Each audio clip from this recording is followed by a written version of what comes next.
Let's talk about electric vehicles. Is that what we're talking about today? Yes, right? We're talking about renewable energy and electric vehicles. Brian, you are what's your title there at EV? The EVLC. So I'm the president of the Electric Vehicle Learning Center. There you go. Okay. But I'm just one of many minds that found this mission and this idea. So as the president, there's a group of 6 volunteers right now that are helping make this possible. Okay. So that's my title, president. But you're president. Ron, what is your title? I'm a teacher. Oh, you're a teacher. I teach the students. Basically, it's the Electric Vehicle Learning Center. So, yeah, it's electric vehicles, but we're teaching about electric vehicles. We're training kids and we're teaching people. Yeah. So that's my role. We've run some classes, which is kind of cool. Right. Okay. Yeah. So that's my role. So you've been doing it remotely because you're on the East Coast and you, Brian, you're here in San Diego, right? So yeah. Yeah. So you've done it remotely. Yeah. So let's say the class was at, 4 p.m. for them. It would be 7 p.m. for me. So I already taught my high school class, and then I would then take a break or whatever, and then I'd turn on the computer and then I would teach on the West Coast. There you go. Man. Yeah, I'm like a Cyberman. You're everywhere.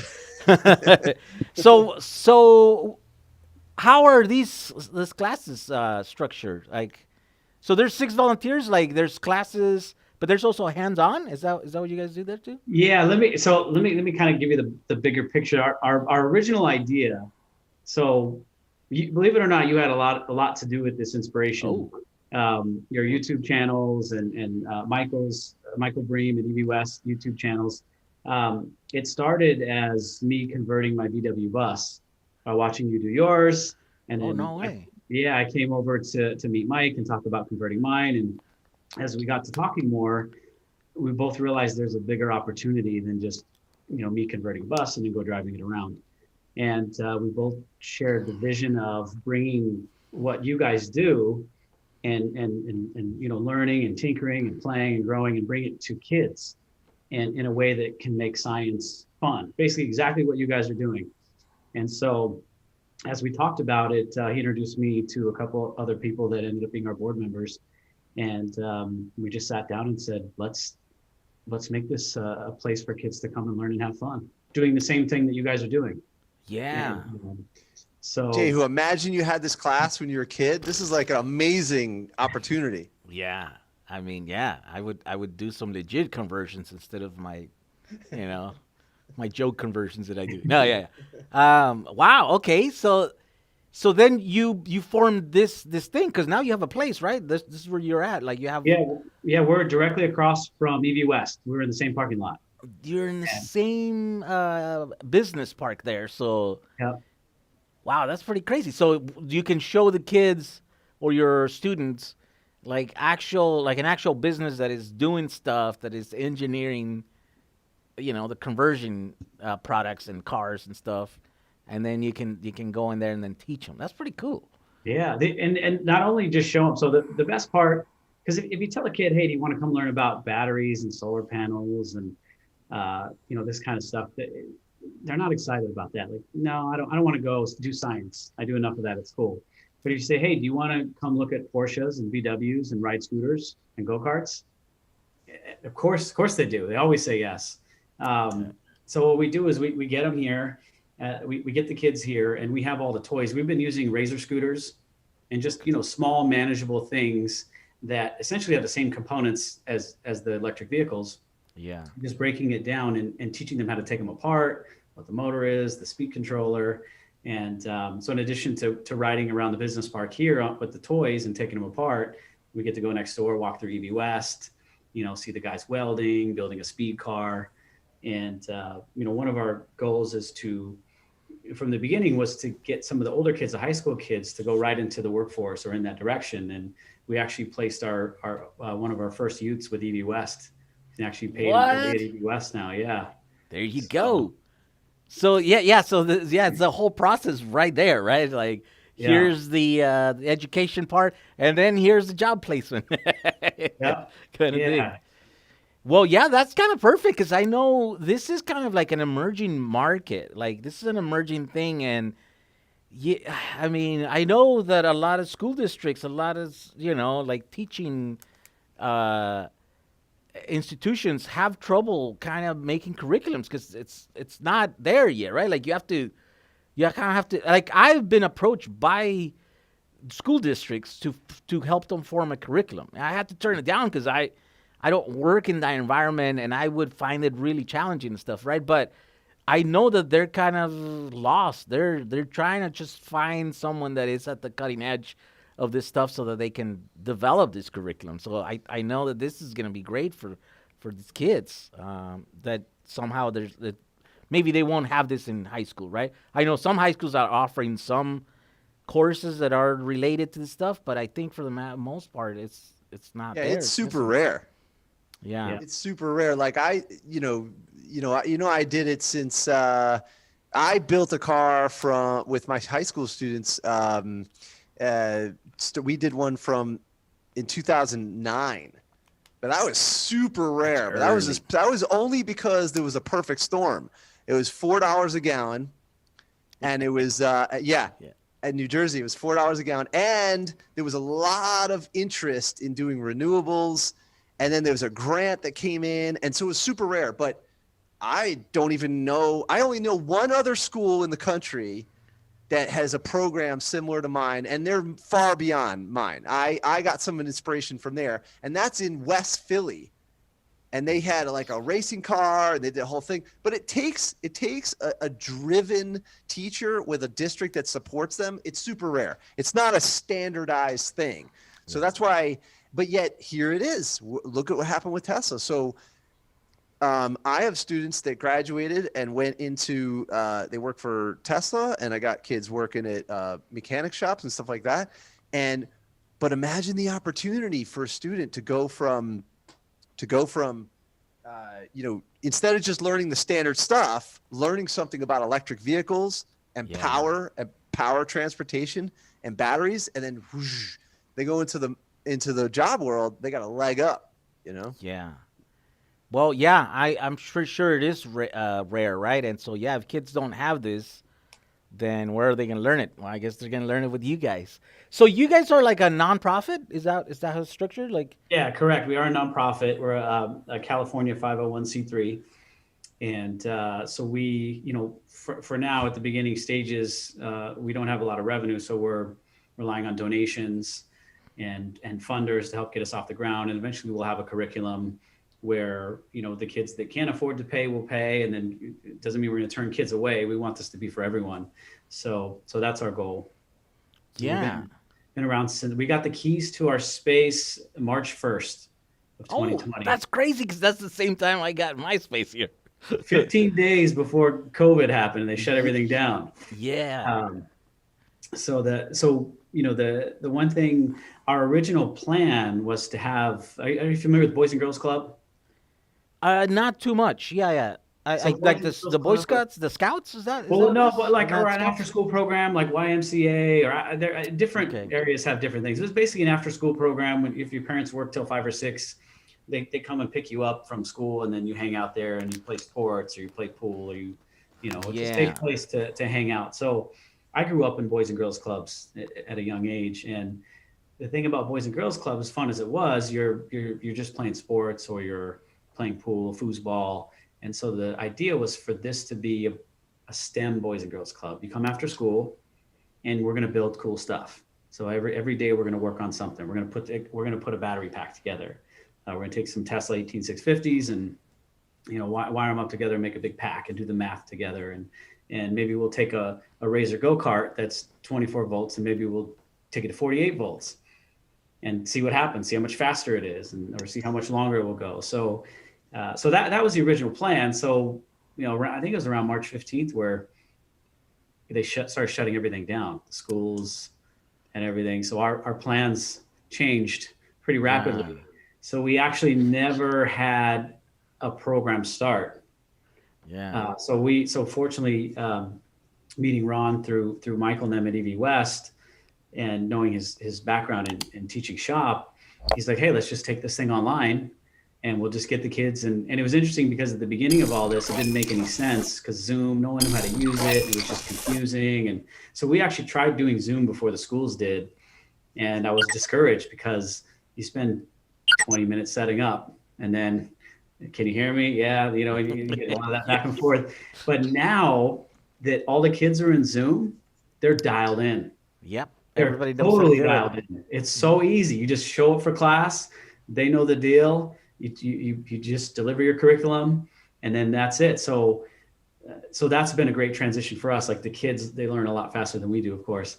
So, you know, Ron's been teaching. We taught. What do we do about? We would do about 12 weeks of classes. Yeah. Fourth quarter. Would we started in October? Yeah. And then we went until middle of December. Yep. And then, you know, what I thought of was, well, I don't know what their situation is. They might not have a garage. So I got to think, okay, they have a kitchen. Everyone's got a kitchen. So, and everyone's got access to little trinkets of stuff like a kitchen magnet. And if you know, electric motors are basically electromagnets.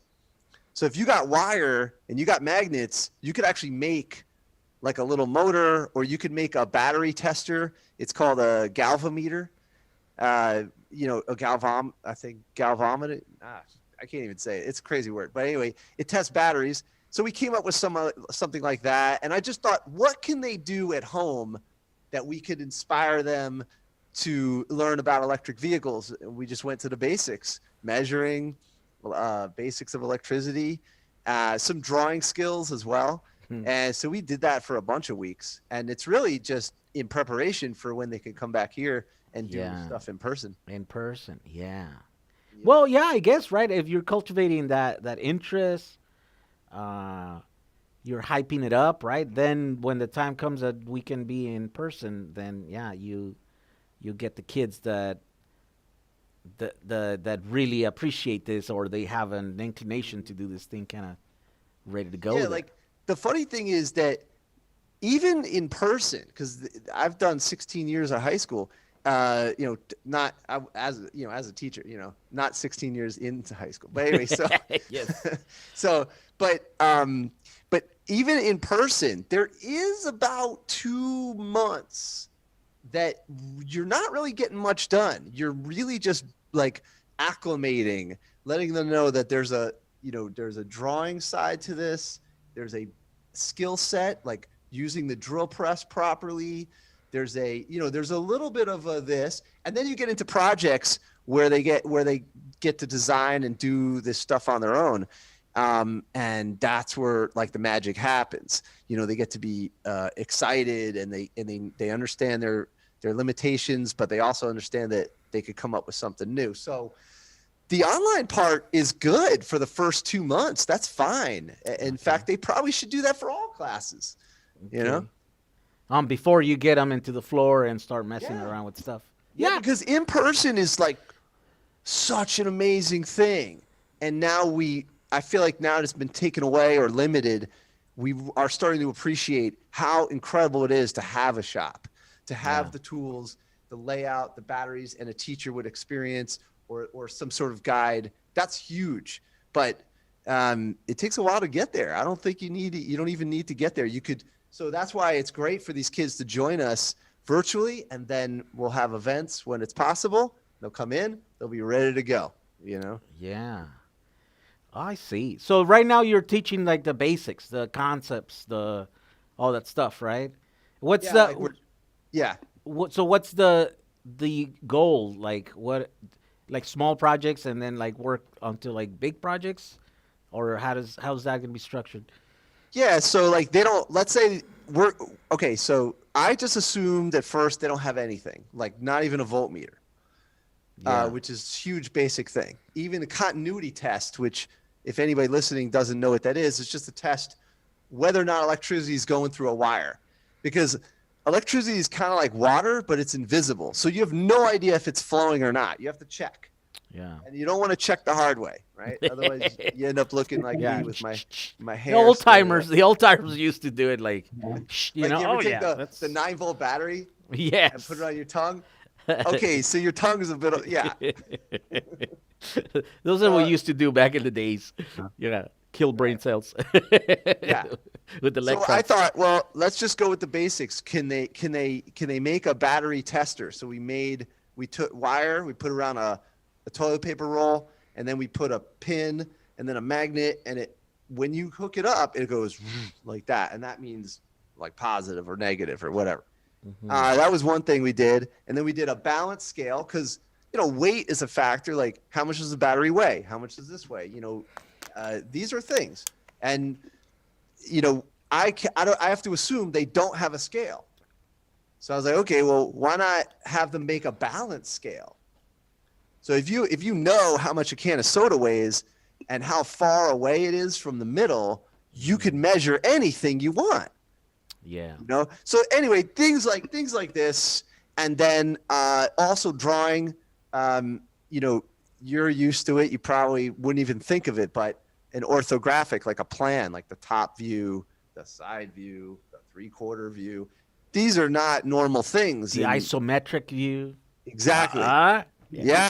There you go. Okay. But you got to say it like this. You got to go isometric like that. I don't know why, but you have to say it like that because really? otherwise the kids won't remember. Did I kill your ears? I'm sorry. No, it's okay. Okay, but you have to say, you have to be, and you got to have fun. Like I had a soundboard, and I was pressing buttons. Like, let's say you ask the kid the question, and nobody answers. You got to click the cricket button, and it goes.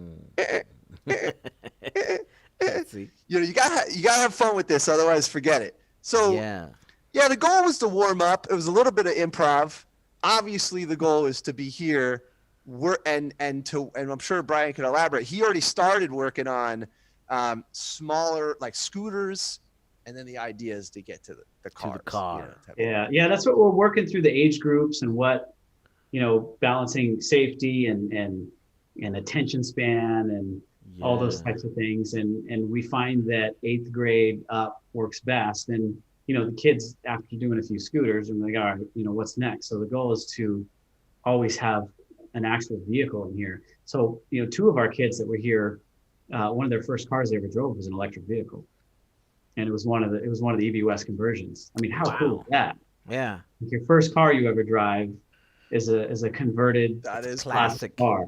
Yeah, And, classic converted electric car. Yeah, and that's something that they'll remember for the rest of their life. And so it's so unique. Like there's not a lot of this stuff happening. Like there's no place where you can, no matter how much money you have, like there's nowhere like you can just let me go rent a classic electric car. Like it doesn't happen. Like I'll just make one. Okay, how is the process? Oh, you gotta go to EV West and then you gotta get in line. You gotta wait. You know what I mean? So it's super like exclusive club of like a tiny group of people that are doing this thing. You have to do it yourself, or you have to wait a long time and pay a lot of money to have the thing. So yeah, it's crazy for these kids. It's kind of a privilege to have that. And when you think about what better tool for a kid that is going to go in that direction in life, right? And they may not even know they're going in that direction in life, as kids. But when you get that exposure, you think about Tesla and the direction of electric vehicles, who's going to train the next technicians? Like where's that going to come from? I mean, gas mechanics, combustion engine mechanics, they're not going to know where to start. So how is this next generation going to get trained? And we have go ahead. Sorry. Yeah, it's almost like twice as hard trying to teach like old people, old mechanics to retrain them. Yeah. Right. So it's easier when you start with a young mind that is like, oh, this is what you're going to be doing. And I know there's a lot of resistance. I know there's a lot of people that are like, yeah, we'll jump over. This is what it is. But I think, generally speaking, people just don't like change, and they don't shift careers that quickly, right? They're just like, now I'm going to wrench. I'm going to keep wrenching the way I wrench, the way I learn for a long time. And that's fine, as long as they can or whatever. But I think, there's a whole new generation of kids that needs to learn the new way. Yeah. And the new way, we don't even know what the new way is. That's what I mean. That's why that's why going back to what I said earlier about you inspiring this and Michael and putting it online and sharing it is just inspiring this next generation. And that's the neat thing about it, because like, where do you do it? Like we just got a partnership with SAE, and that's their whole thing. science, automotive engineering, It's right? the Society of Automotive Engineers. Yeah, so they were excited about our program because they haven't seen one like us before, and the No reality kidding. is we're building it as we're going. Have like an after school program specifically designed for the youth. It's not attached to a school or a college. Like we're an Yeah. independent learning center, and so it's neat because we're building it as we go, and it's going to evolve and grow with the industry as the industry evolves and grows. Yeah. So you said you converted a vehicle, a bus. No, I didn't. No, you So didn't. no, I took the money that I was going to invest because I just, if I went and converted my vehicle, I would have had it and it'd have been cool and I drove it around. But I was like, you know what? I'm going to invest this money into something bigger that would just Wow. keep Okay. growing and growing. So I haven't done it yet, but I know Oh, I that, see. I see. Okay. yeah, I know But that that the was your time, plan. That was your mission that you were gonna do. yeah, yeah, that Ah. Okay. started there. And then like I said, having a conversation with Mike and then, meeting Ron and some of our other board members, just this right group of people just came together and they're all like, we have to do this. There you go. So eventually, that plan is, eventually your bus will be converted by students.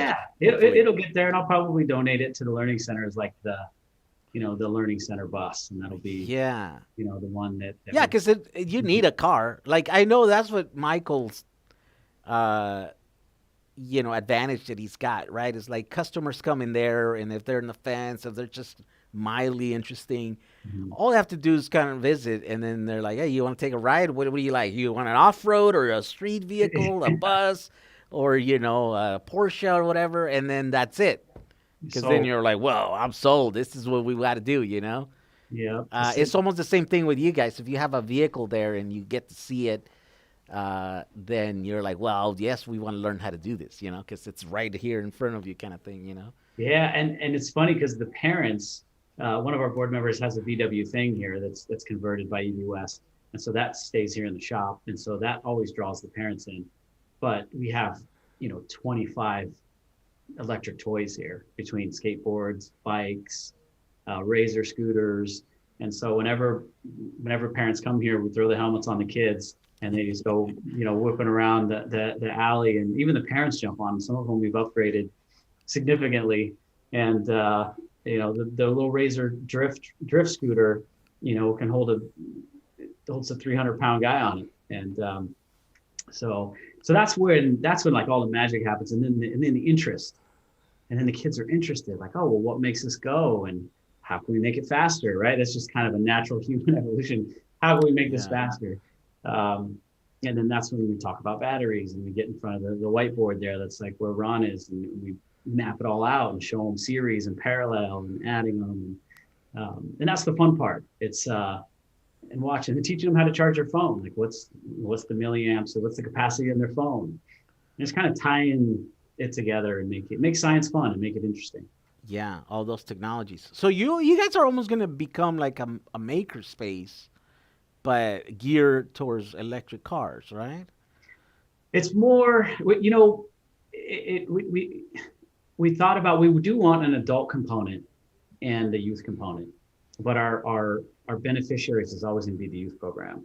Okay. So we thought about, we always want to have a car here being converted so that the older kids, the high school kids can get that hands on, right? Because when you get, 14, 15, you start thinking about driving and cars and become more cool.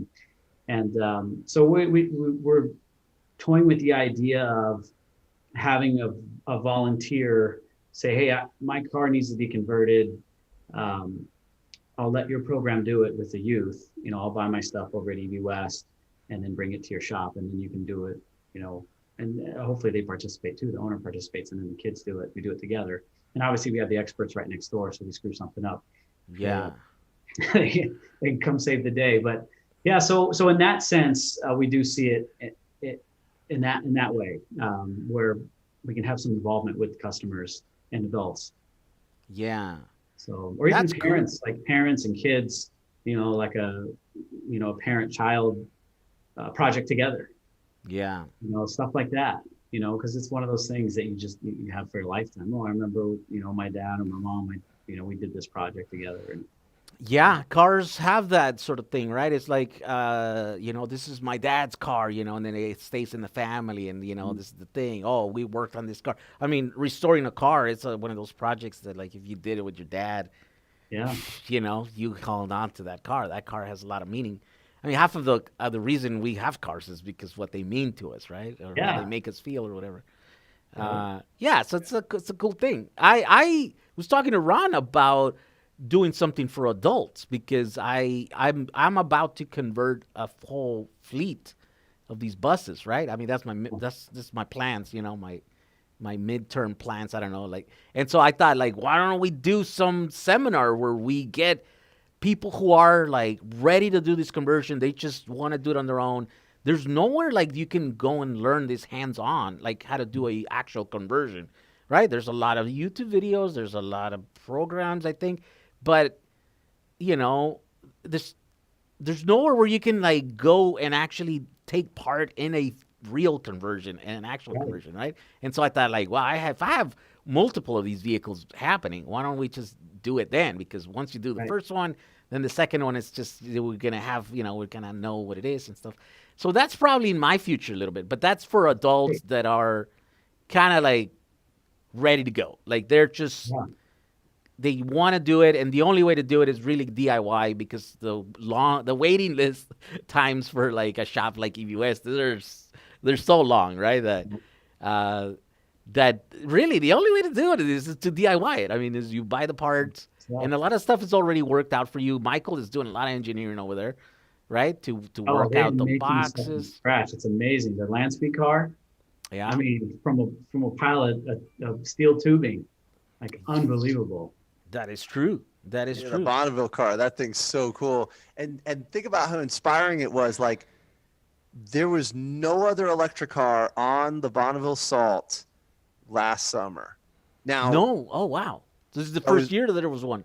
yeah, that was the only one there. And no, not the first year they've ever had it.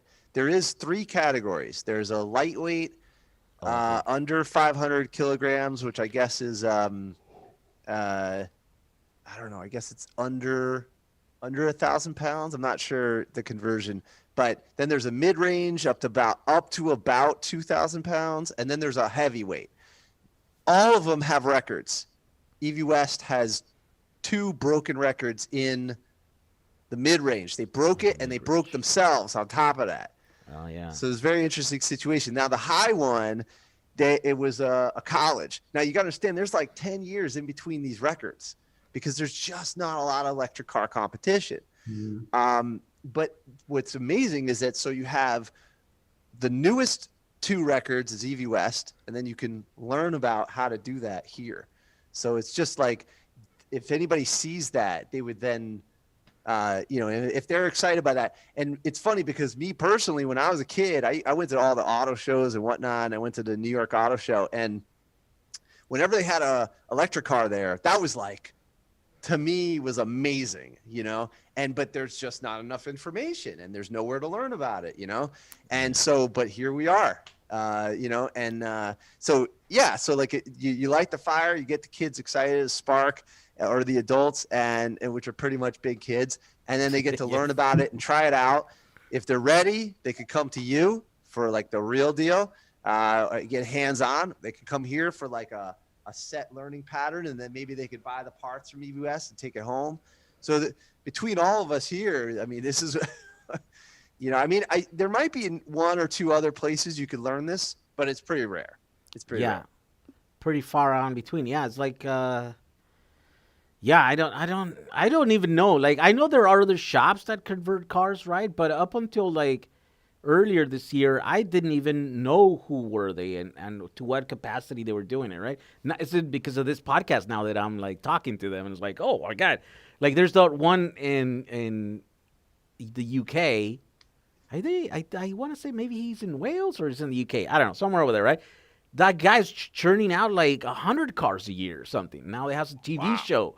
So I'm like, whoa, okay, you guys are like literally have become within the span of 3 years become like the biggest conversion shop in the world, right? And so like I didn't even know about this. I kind of heard, I kind of see posts here and there, but it's not until a few weeks ago where I talked to the guy, and I think we haven't even published the podcast yet, but it's coming up. Yeah, these guys are legit, right? And they're doing it. But I mean, you have to go basically halfway around the world. I know there's another one there's a couple of them in Australia. There's one in Texas. There's a shop that I know. I know there's Moment Motors, right? But see, though they're not really teaching there. Those are like shops where you take in your car or you commission a car. They'll buy it for you, and then they'll just convert it, and all the work happens kind of, behind doors. I think there's one up in Northern California, like a school for electric vehicles, but I don't know that much about it. Richard, yeah, I think, and it's the same thing. I know some people have taken that course. I went to his course. I actually took his course. Oh, you no took his kidding. course? Okay. Yeah, I took it 3 or 4 years ago. I went up there with my cousin and Okay. It's awesome. And he teaches you the concepts, or so do you actually get to build a car? Yeah, so he I'm sorry, it's probably more than 3 years ago. Maybe like 5 years ago. You do like a day of you're with a group of about 10 people, and you do a day of classroom style. You go over the concepts and like the math and stuff like that. And then he has a rail, like a sand rail. That's right. Yeah. And it has a gas engine in it, and as a class, you swap it out. Wait, hold on. For the East Coast people, Sanrail is like a VW, but with a tube chassis. Yes. Right. I didn't grow up with sand. We don't have Sanrails back east. Yeah, dune buggy. Yeah, it's a dune buggy. It's a car that is made for the sand over here, right? For we live in the desert, people. Like, so we have our cars to go run around, do shenanigans in the sand.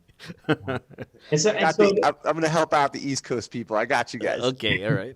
Yeah, and so to talk more about your idea of a makerspace.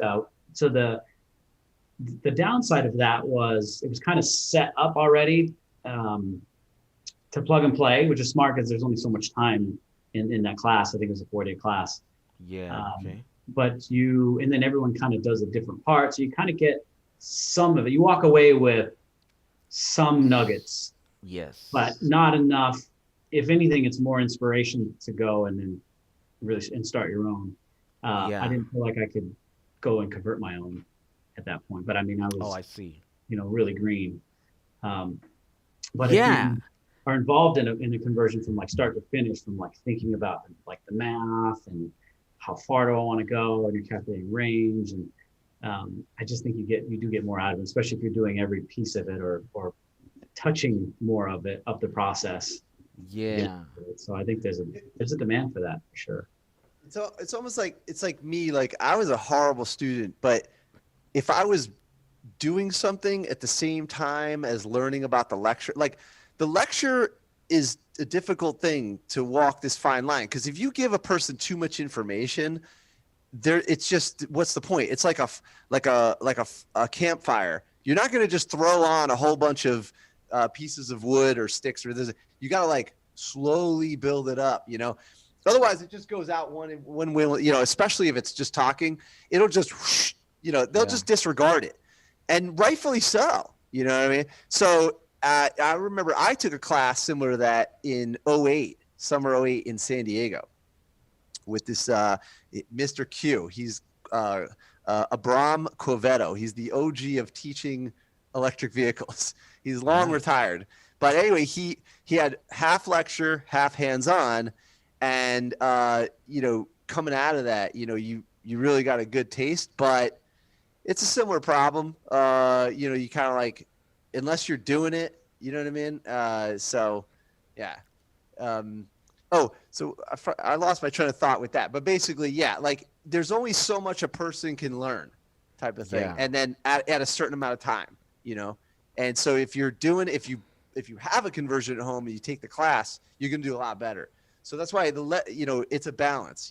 It's not easy to come up with these classes and make it fit and make it work for people. So it's a big effort, Yeah. I see. Yeah. So you almost have to have like a full car for every class member. So then you get to do everything, right? And I mean, I know you can form teams and stuff, and you could. I don't know. I feel like even if you get to see someone doing a thing, then you're much more closer than For just sure. understanding the concept, right? So, Absolutely. but it's funny that you feel that maybe it wasn't enough because you've gone through a course like this already, and then you walked out of there going like, I don't know if I can convert a car, even though you Well, saw one being converted, right? So I'll say this, your videos and Mike's videos was all I had before that class. So that was, and then I didn't own anything that I could convert. So I didn't have any application on my own to like, tinker with the stuff that you were showing. So when we got the space in March and they shut it down, I mean, I'm brand new with this stuff. I mean, I'm like 1 year in. So I don't have a long history. Like I'm learning AC and 3-phase, and I'm learning all this stuff is brand new to me. So in March, when they shut stuff down, I'm like, Mike, what do I do? We can't have kids. Like we wanted to get kids in so we could build the program based on their feedback, and we can't have kids. So I just locked myself in this place and I built bicycles like for my friends and family. And I just ordered a bunch of kits from China, and I grabbed a couple Costco bikes and I learned so much from the bicycle. Yeah. That, and I couldn't say that I could go by myself and convert a car, but all that stuff I picked up from the bicycle and building a skateboard. So the concepts could be learned in a smaller vehicle. So like 100%. you could have, like, if you have 10, let's say you have 10 students, right? Or people are going to take your course. You could have 10 skateboards. Oh, yeah, 10 you're bicycles. talking about a $400, $500 like vehicle, right? It's like, that's not kind of out, like, now you can't have 10 cars because each one is like $100,000 cars, It's like you don't have $1 million worth of cars projects unless you're doing that. But yeah, I think the smaller vehicles are great to learn the concepts, right? Like you did. You learn about the 3-phase motors and the controllers and the thing and probably gear ratios, all that stuff, right? Yeah, I burned a bunch of cells. I blew motors. I carried it next door, and I told the guys, what I do wrong. They're like, well, it looks like you tried to wire it in series, but you actually wired the whole pack together. Okay. If you didn't light something on fire, you probably didn't learn anything yet. Yeah. Oh, there's been some of the security cameras around here to go back and watch the.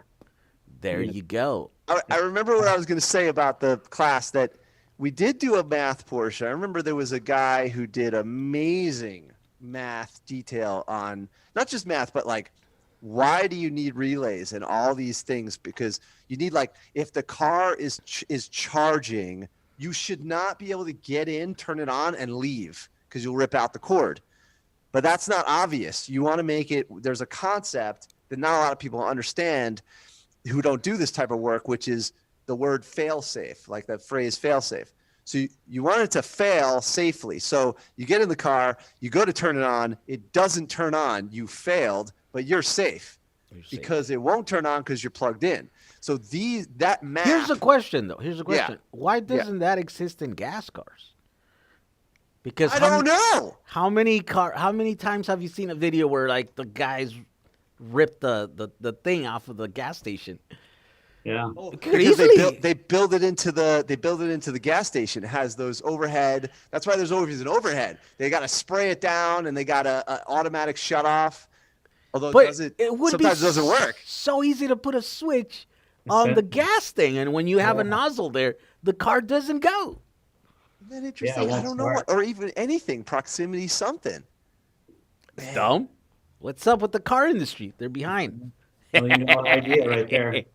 But that is something that they did build in electric cars, thankfully. So yeah, and but like that was a lecture. Then when I went to go build the car, luckily it was in East Coast, and the guy who gave the lecture was West Coast. So I was on the phone with him while doing the wiring, be like, why doesn't this work? He goes, let me teach you about continuity. You're going to need to go like this. Check this to check this to check this. Don't assume that you have voltage. Don't assume that you have this. Don't assume anything. Check it out. And I was like, well, what's that mean? And, oh my God. So he went over, I'm on the phone and I'm doing the thing. And luckily for me, it was like 7 p.m. All the kids went home, and I could it was quiet. And then for him, it's like 4 p.m. No big deal. So he could just sit on the phone, So I got lucky in that way, but I could see why when you design these classes, they have to be, listen, not everybody's going to get the 100% out of it, but that's the challenge so a person can walk away with As enough much as they experience want. as much as they want, right? They could walk away and they could say, okay, I could go buy the parts and we could do this, or I could look for a car, and actually, here's the entire other topic: what car are you gonna buy? Yeah. And that's like everybody wants to. I'm gonna go get a Land Rover. I'm gonna go get a Mercedes, and I'm like, that Mercedes weighs 5,000 pounds. Do you know what that means in batteries? And they're like, Yeah. well, whatever. And I'm like, okay. Or Did you motor. start- Yeah. And I'm not saying don't do it, but this becomes Well, a thing. and hopefully in the future, everything is coming down in prices, right? Like battery prices are the lowest they've ever been. It's never been easier to do a conversion ever in history. Yep. But it's still a challenge. It's still a challenge, and it's still costly, and you still have to learn the basics of, fabrication and engineering and all this other stuff, right? Now, luckily, a lot of stuff is being worked out. Like Michael's doing a lot of, a lot of work for us there because he's developing this plates and motor mounts and, all this other stuff that then we can just buy and then concentrate. The hardest work is done. Yeah, for the most part. Yeah, and every year there's more vehicles, more different types of vehicles that he's getting into, right?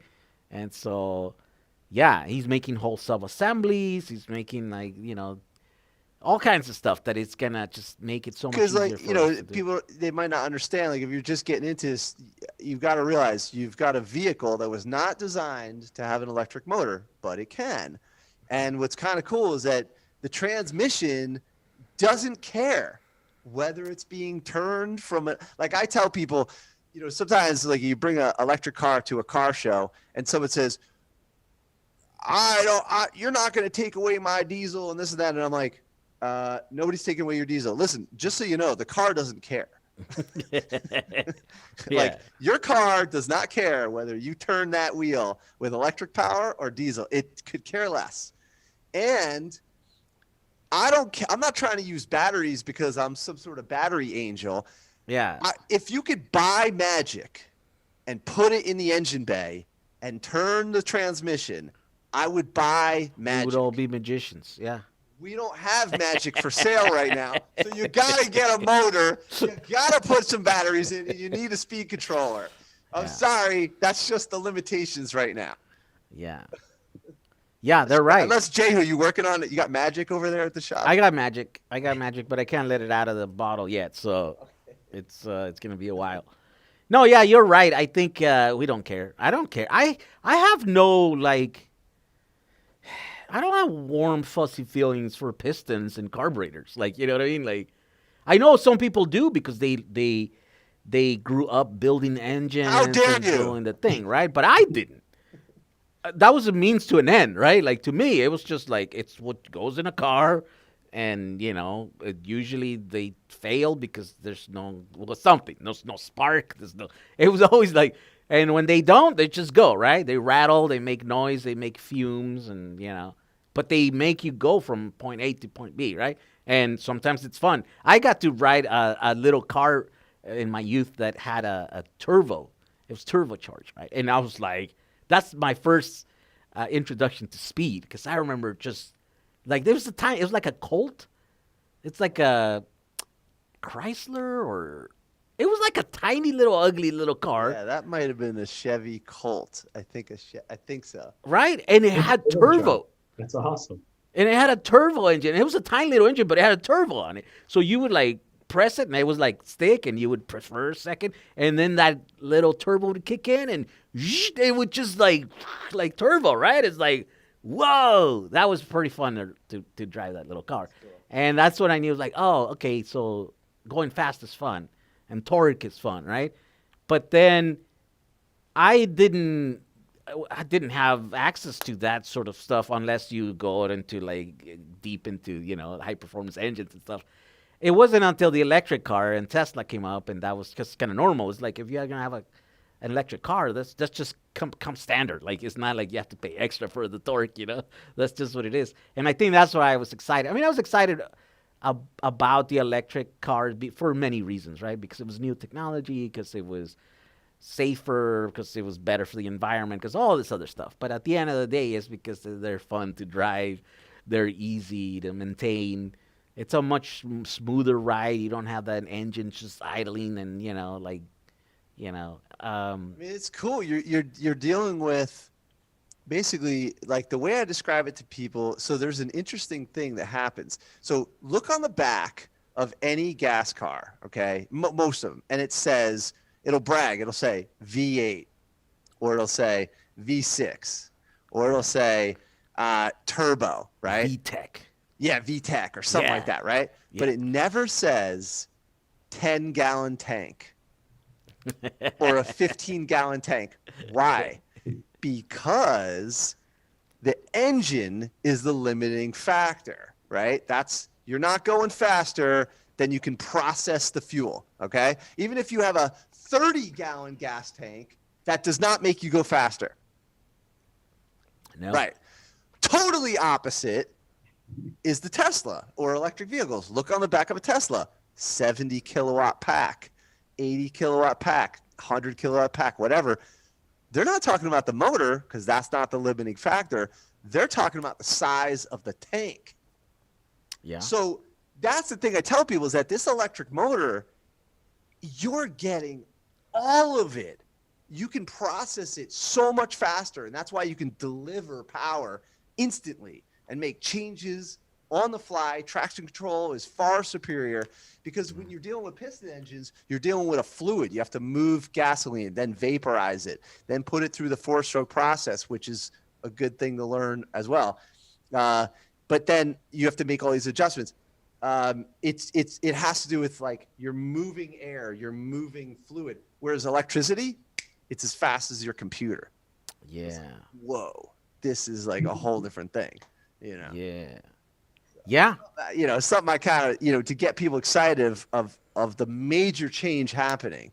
Yeah. And also anybody was like, oh, well, electric cars are not that fast. I'm like, or they're not strong. I'm like, well, all the trains are electric. They just got a diesel generator pushing it. All your elevators, all your subways, anything powerful, even the motors on like a huge ship, it's electric motors pushing the propeller, and you're just running a generator. Anytime you need real power, you're going electric. You're going electric.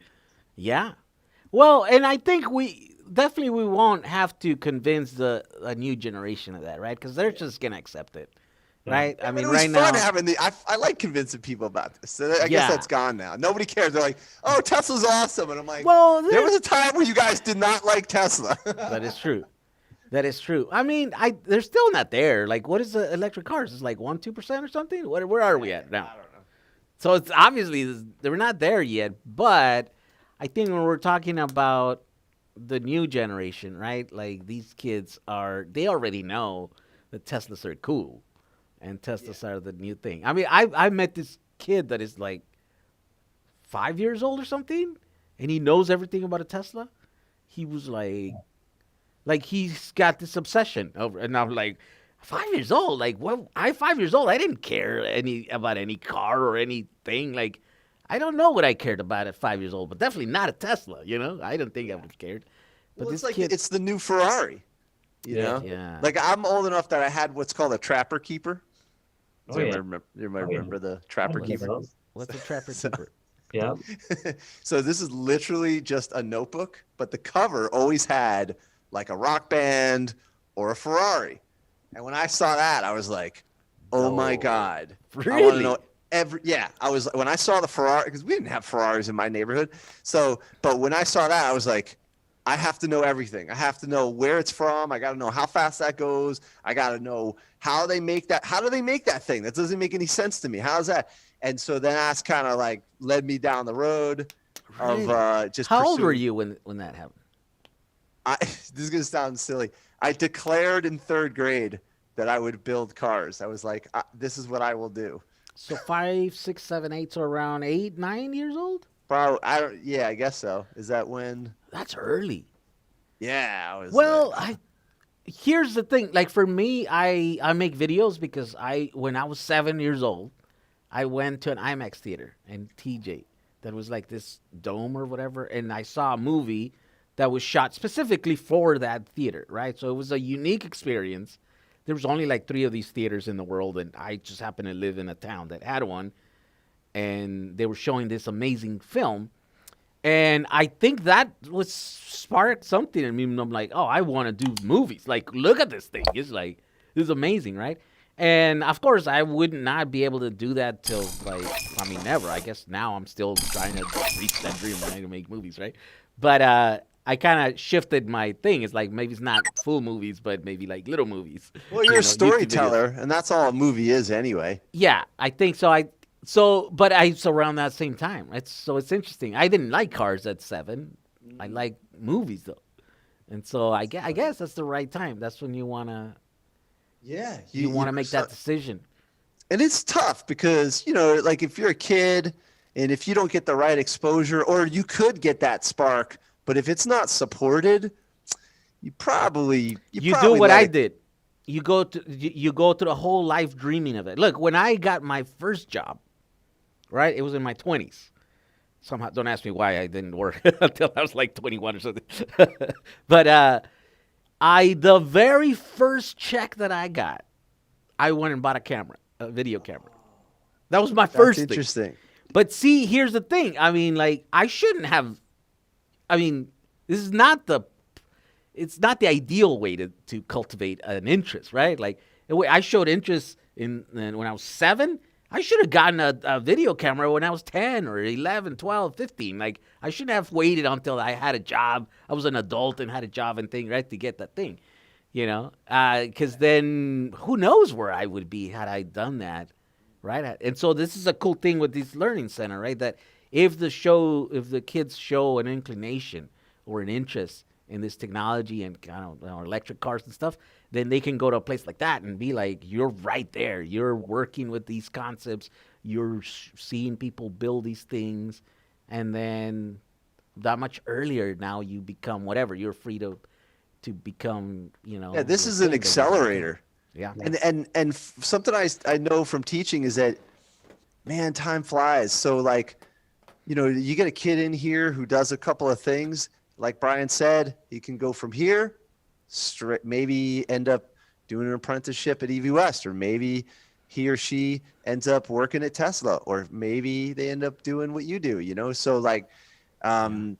Or the next car company. Yeah. I mean, Elon was just a student not that long ago in some of these schools, right? This is a pathway. Yeah. This is like a spaceship to take you towards something, and you're supported by people that understand that is precious. That is a precious cargo. Your dreams are a precious cargo. We got to support that. And it takes work. It's not like, oh, you just get there. But it's not a transporter. It's a journey, And these kids are lucky. You know what? I to learn about cars, I had to go to the junkyards. I literally went to junkyards, and the guy there, he got pissed because I would sit there with a pencil and I would draw the cars. It was the best place to learn because the cars were all torn up because they got an accident. So you could see inside, and you could see how they built things, or what parts broke and what parts didn't. And then you could also see what was picked apart, like what parts are valuable even after the car crashed. Engine, suspension, radios, And so, sure, I mean, you could do that, but I got yelled at a lot because they thought I was stealing because I had a backpack for my notepad. And when I would walk out, the guy would be like, he would grab it and be like, hey, what'd you put in there? And I was like, it's just a drawing pad. He was like, are you going to buy something, kid? I was like, no. I can't buy anything. I'm just here to draw. And they finally got used to me, but that doesn't have to be the path. Yeah. It's funny you say that, Ron, because, we buy those, we take the 18650s out of the backup mode, the laptop batteries from like battery hookup. So we've ordered a few boxes of those, and the kids love the process of breaking them open, ripping them apart, like taking out the cell. They Dremel them down, the positive and negative, smooth them out, test them. We check the capacity, and that like each step. And it's a long process before we can get ready to build a pack. Yeah, and they love that tearing down part. Like we'll just sit around a big plastic folding table in the middle of the warehouse, and we just for 2 hours, we're just ripping out these 18650s, and then they get used to the color coding. Okay, this color is this capacity, this goes over here. And that process of recycling and tearing something down and seeing what's inside of it. And, man, this is what powers a laptop. It's like all of that, all those little things, even working a Dremel, never having used a Dremel before. And I can see as they go through these steps, like the light bulb turn on and the interest spark, and all the way to where they upgrade, a lead acid battery inside of a Razor scooter to lithium ion. And they're like, whoa, it's so much faster and charges faster, and I can ride it longer. So yeah. What's cool about Brian is like, we met over the summer on the Bonneville salt flats, and I could see that Brian, although he might, look like an adult, but it's an act. He's just like a big kid. Yeah. He's got curiosity. He loves teaching the kids and working with them. Like, he's great. So, we bonded right away. We're like, oh, dude, yeah, I think this will work. And he's going to do it anyway. He's done a lot of legwork to make it happen. So I applaud you, Brian, for, this is like what he's doing. He's doing this thing where he's going to support all these kids learning and stuff. It's great.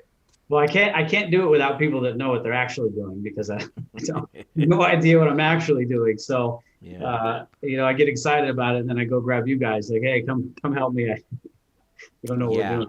So but yeah, you guys, Jehu, you and Mike, and your videos, and taking the time to make a video and give back and post. And, it just has a huge impact. So doing something like that helped inspire the EV Learning Center. And at the EV Learning Center, who knows, we may have the next Elon Musk, come out of here. Never know. Just that domino effect and that trickle effect, and the way we impact each other. It's great. Yeah. People are going to gravitate to different things. Maybe one of those kids is going to, gravitate to the battery technology, and research and stuff. And maybe, who knows? It's like there's all kinds of fields that they can go into, right? That they can be inspired to pursue. Even just being around it. Like, some of the kids in my class, not everybody's going to go straight into this. But that's my point to some. Like, I got a kid that comes up to me and he says, this was 2 years ago. He says, I'm sorry, I can't take your class. He's a nice kid. He knows me. He said, sorry, I can't take your class. I'm going to be a doctor. And I was like, okay, but wait a minute. So you're not going to take the engineering class because you're going to be a doctor. Do doctors use engineering at all? Is there any equipment involved? And he's like, And have you heard of the Da Vinci robot? It does surgery you could do it remotely from another country. So I said, why don't you take my class? Don't put me in a category. Don't say this is engineering and that's medical. Don't do that. You're just learning the process of coming up with an idea and then executing it in 3 dimensions using the resources you have. And then he said, I'm going to be a psychiatrist, not a surgeon. I told him the wrong profession. Dang. Okay. That's basically what goes. As a teacher, you're sort of like a guide. You're like you're like a little avatar in a video game. You have to like. That's funny. Yeah. So he did. He took the class for 2 years, and then now he switched it. So I ruined it. He's not going to medical. Oh, his parents. Oh my God! I'm in trouble. I'm in trouble. Yeah. Don't you know? They got to become a doctor like they expect him to. Yeah, I know, right? Exactly. No, it's a great thing. Like, I wish I'd been more around people that were doing stuff. That's a thing that also it's inspiring. And when you see people doing things, when you're problem solving, right? I believe, like, I heard someone say that there's 2 eras of your life. It was before you can make things, and then after you can make things. Like, that's a line, defining line in your life where you're like, oh, you could just make stuff. Like, I don't have to wait till somebody else make it. You could just make something. You're like, what? That's a good point. Yeah, and so the sooner you can get the kids to learn that that's a possibility, then the best they'll do, I think, right? The more, you can have So what are the requirements for kids to be part of the EV Learning Center? Well, they just need to be, I mean, right now, when we originally started, it was going to be a regional thing. So kids that could come to the Learning Center. And Yes. so that's how we started, which would have a nice small community footprint. But now since the COVID happened, we kind of feel like it happened for us in the sense that it allows our footprint to be a lot bigger because it forces us to learn how to do Zoom and facilitate the classes online. Yeah. And so that's a direction that it really opens it up to the entire U.S. or anywhere in the world. So we're working on a membership platform where kids from anywhere can join our membership, and we're just trying to decide, do we use pre-existing toys or kits, science kits, and partner up with companies and have them shipped to the kids, and we work on them as a group online, or do we create our own? We put alligator clips in there, we put little solar panels in there. Like the creation crate. Yeah, it's like Concept. that. Yeah, so Oh, then yeah, they yeah, have yeah. when they sign up, they get their basic kit, which comes with, a voltmeter and, all the basic stuff, some 18650s, and then we build on it every month. So next month, you're going to get a solar panel, and then you're going to get, we're going to show you how to build a power wall, or charge, just kind of add on to that. So that's something we're thinking about continuing even once we open up here locally, is to have both of those components, and then have those kids that aren't in the area when they are on vacation or they're traveling. Hey, I want to, if we go to San Diego, I want to go see the Learning Center in person. Yeah. Of the cars and see the cool cars at EV West and ride the scooters and the toys. Yeah. So to answer your question, that was a long answer to a short question. Really, any kids, we feel like, especially for the online stuff, junior high and up, is the attention span seems to be a little bit better, and they're a little bit more interested. Not that we wouldn't have younger kids, but yeah, we don't. Other than that, it's just if they're interested in it, then they're for us. After a few classes, I think they'll know if they're into it or not. And Ron, he does such a great job of making it fun and engaging the kids, and it's like he has this third eye where he can see a kid starting to doze off or lose attention, and he like very magically and methodically brings them back in while still teaching. Like he just kind of just casts it out, hooks them back in, like while he's teaching the rest of the class. It's like a natural skill. You have to learn how to juggle if you're going to teach high school. That's what I've been doing for a while. So you're sort of like, all the things are happening at once while keeping everybody safe. Whoa. It's crazy. So it's really for any kids. We feel like junior high and up, and if it ends up going that route, we're definitely going to try out a younger group and see how that goes. I think in person is going to be an easier way to do that. One of our goals this year is to build a solar trailer. So we have a company that's going to donate an enclosed trailer. And so Michael at EV West are going to donate some batteries, and we're basically going to make a solar trailer. And so we can put the toys in and take it to different communities. So we can go to the library or go to a park and then invite people down, and they can learn about, they can ride the toys and then learn about it, like a half-day community project. So that's some of the stuff we're working on this year. And so if you want to get involved at all, or if any of the listeners want to get involved, we need volunteers. We need people that can teach this stuff, or people that know how to teach but want to learn about this stuff. Because we are a nonprofit, and we are eventually we'll have paid positions, but right now it's all on a volunteer basis. Yeah. You never know. You might be also training some future teachers. Yeah. All right. Yeah. That's always been my dream job, is to be a teacher. To be a teacher. Okay. Yeah. I love teaching, and so. Nice. Yeah. Okay. So they basically would go to your website. You have a website set up for. Yeah. So it's www.ev-lc.org. Okay. Electric Vehicle Learning Center. And they would sign up, and you already have this thing, or you're still working on that membership where you kind of get like a little setup We're going to all roll the it out this basics. year. We're rolling out the membership this year. So anyone Oh, I that's see. interested, if there's parents listening, they can just go to our inquiry page, give us their information, and then we're going to update everyone as we start to release it. Yeah.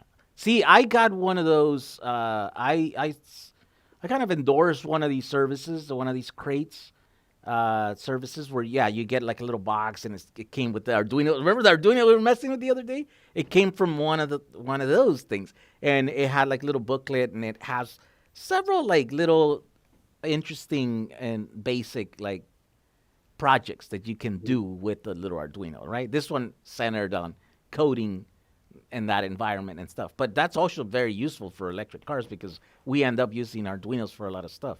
Right Yeah. now, we're using Arduino to wake up some of these scooter batteries that we got Oh, that's cool. because they have a proprietary wake up call command, right? And so, in order to trick the batteries to stay on, so we can use them for our DIY firewalls and Yeah. for all our other things, then they need that little code, and so we program an Arduino to spit Oh, it that's out. cool. And See, so, you know what's missing about those boxes? Because there's these genius companies that are making these amazing boxes. The component it's missing is what Ron brings to the table, and what I feel like we bring to the table with EVLC. It's the community and the learning together. Because you give a Yeah. kid a box like that, and then they play with it by themselves, and maybe some of them they're fine with it, but when you get into a group, yeah, that even if it's collaboration- virtual, even if it's virtual, it would be great because then you're all sharing the heart, the struggles. It's like, oh well, I tried the code, but it didn't work, or it did this weird thing, or something, and then it's, I was doing that, and so there's that would be great, exactly. yeah.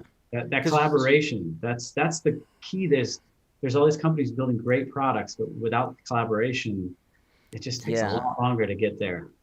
Yeah, you're right. And then you might have an outlier that's just super whiz at coding or whatever, and then everyone else can learn from him, and he can Yeah. share and expand the project. I mean, it's that. Yeah, that's very powerful. I think that's the way that you guys should structure that. I would love that when I was a kid. Yeah, me too. Learning Yeah. that sort of stuff.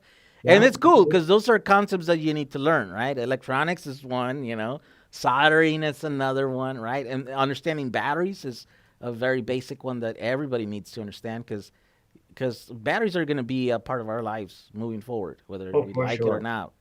And so, the more you understand that technology, the better equipped you are to do the things that you need to do.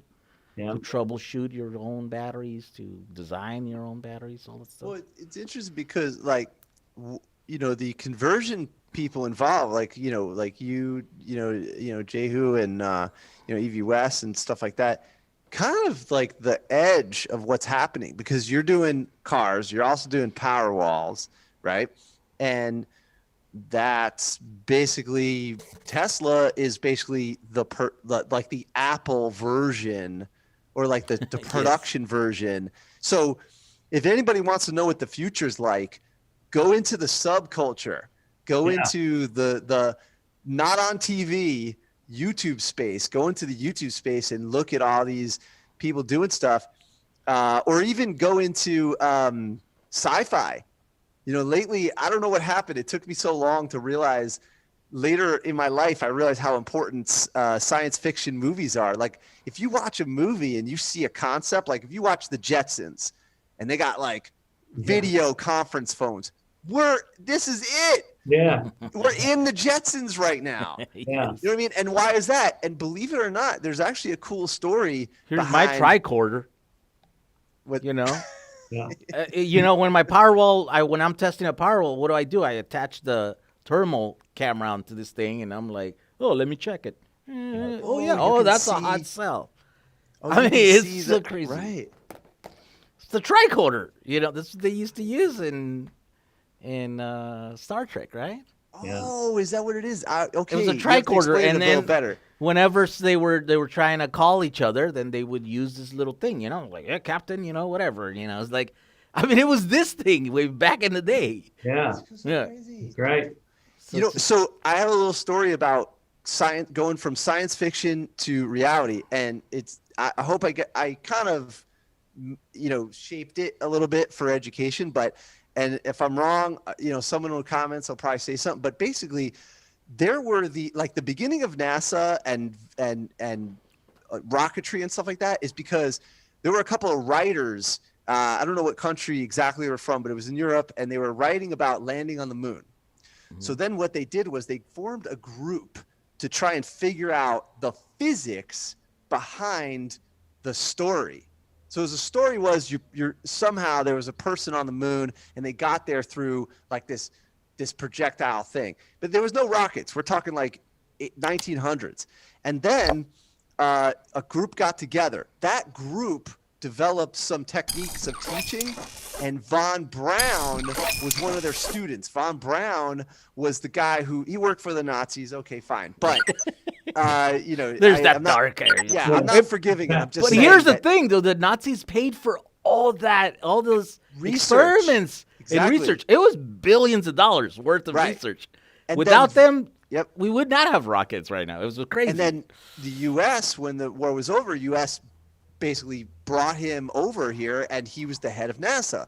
So you got basically science fiction inspired a group. The group taught a kid. The kid was Von Braun. I could be messing up this story, but if you think about it, that's basically what happened. Is that Elon Musk is into sci-fi. He always references comic books and stuff like that. Iron Man, hello, come on, he is Iron Man. The Cybertruck. The Cybertruck was modeled after the Warthog on Halo. But also, I hear that movie, right? Whatever that movie, because I haven't seen that movie. Yes. Blade Runner. Blade Runner? Yes. I don't know if it was Blade Runner. And I never saw the original, and as someone neither. who likes design, it's almost like sacrilegious to never see that. Yeah. I have to sit down and watch it, and even the new one too. It's about the future. It's about the future, yeah. It's about the future, and so that's what it is. You got this spark, and then you apply the physics and the hardware, and you get things like Tesla. So that's why it's the EVLC Learning Center, and also your videos. You look at this stuff and you think, basically you're turning fantasy into reality. It's amazing, through the trials and tribulations of the hardware, and now you have a community that's doing it. So it's pretty incredible stuff going on. There's a lot of DIY. I think DIY is on the rise, and I think you guys are going to play a role in that because, if you started the kids learning that they can DIY, to solve the problems, not just their personal problems, but the world problems. I mean, like Elon, that's what he learned, this stuff, right? Like the electric cars are a DIY movement. They bought that T0 that was from what's that AC company? Propulsion. AC Propulsion. They were DIY. There was just some guys that started in a thing, right? Tesla started as a DIY too, and then eventually now it's the real thing. And that's the real car company. So. Yeah, the more DIY that we can promote, I think it's the better. And I think you guys will do great because you guys will start with the young kids. By the time you're my age, it's too late, man. It's too late. Never too late. Come on. But the earlier the better. That's what I'm trying to say, right? Yeah, So that's great. Yeah, I definitely.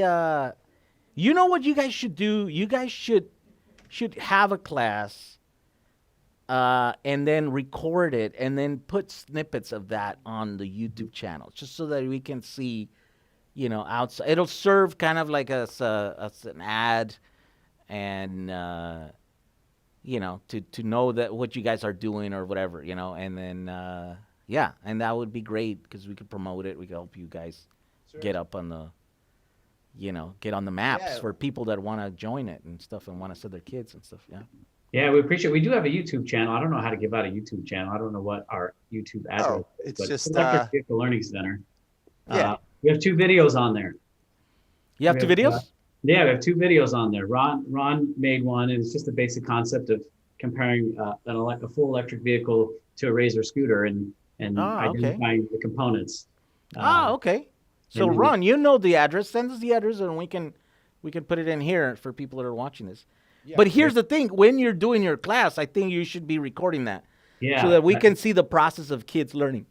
Yeah. Right? Okay. And obviously every time there's the kids build a thing or something, Yeah, so you that get we can see. see that light bulb turn on. Yeah, because it becomes much more real, I think, once you see it happening. It's And so, Electric Vehicle Learning Center, and I'll send you the link. oh, okay. There you Yeah, go. There's the that's YouTube literally it. channel. So yeah, so samples of the classes. Yeah, any other suggestions? Because you know, We need all the help we can get. yeah, like it's funny because when you're doing this stuff, there's a lot of obvious stuff that you forget. You're like, you need like outside perspective. Someone says, "Hey, why don't you do this or this and that?" And, oh, right, yeah, that's a good idea. You know, like you forget because you're worried about like one thing at a time type of thing. So Yeah, it's too much. Yeah, you're too much. You're too deep in it, right? Yeah, And come on. some And, absolutely. and the obvious thing stuff. about the Electric Vehicle Learning Center, it's not like my project or Ron's project or Michael's project. And although we're on the board and we got it off the ground, this is for the community. This is for like this community. So that the way that I look at it, it belongs to all of us. Mhm. And so, and that's how I want to keep it. I want to keep it that way, that this is for everyone. And, the information is free, everyone's sharing and because then everyone wins, Yeah. at the end of the day. So, Oh yeah. Well, it's great. I hope you guys do good, and yeah, definitely we'll figure out some way to get involved too. Maybe we can even provide some battery product, because now we're getting into battery and stuff. And I was trying to not get into the battery dealing, right? I wanted to just be a YouTube video maker, like showing people how to do stuff, but here I am now, just getting a warehouse, and we're waiting for truckloads of batteries, and we're That's selling exciting. batteries at Jack 35, and that sort of stuff. So, yeah, we'll hook up, and then we'll do something together. yeah, I We really got to do appreciate it. some land speed stuff. So maybe a vehicle at Bonneville. I don't know. There Yeah, you And we go. do want to build a solar car with the kids. We do Oh, want to solar build. car. Yeah. So- Yeah, there's a cars. class. There's a much smaller and lighter class, and it's not specific to EVs, but it has a 49 mile an hour top speed. So we feel like okay. we can do Something a that's solar safe. car off of Like an entry point. There's an entry that's sort of open. See, in racing, there's not much electric vehicles, so it's just a beginning stages, and they're Yeah. breaking records all over the place. So a lot of the racing associations, they want you to bring your EV. So Pikes Peak EVs are like taking off over there. Bonneville, there's not that many categories, but if you bring an electric vehicle, they'll time it. Baja has an open EV class, so it's like, man, there's so much opportunity. It's just the beginning right here. Yeah. To put your foot in the door and set your achievements, Yeah, in history. Maybe we'll do maybe there'll be a collaboration with all of us here. Who knows? Yeah, why Yeah. not? Let's do it.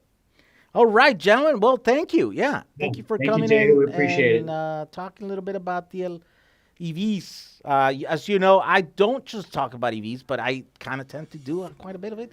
And so this was a very interesting conversation. Yeah, I'm glad you guys are putting this together and showing the new generations. And I hope that all the success to you guys. All right. Thank you, Dave. Appreciate Thank you. having us on. All right. Thank you. Okay. So with that, we call this, and see you next time. All right. Thank you. All right.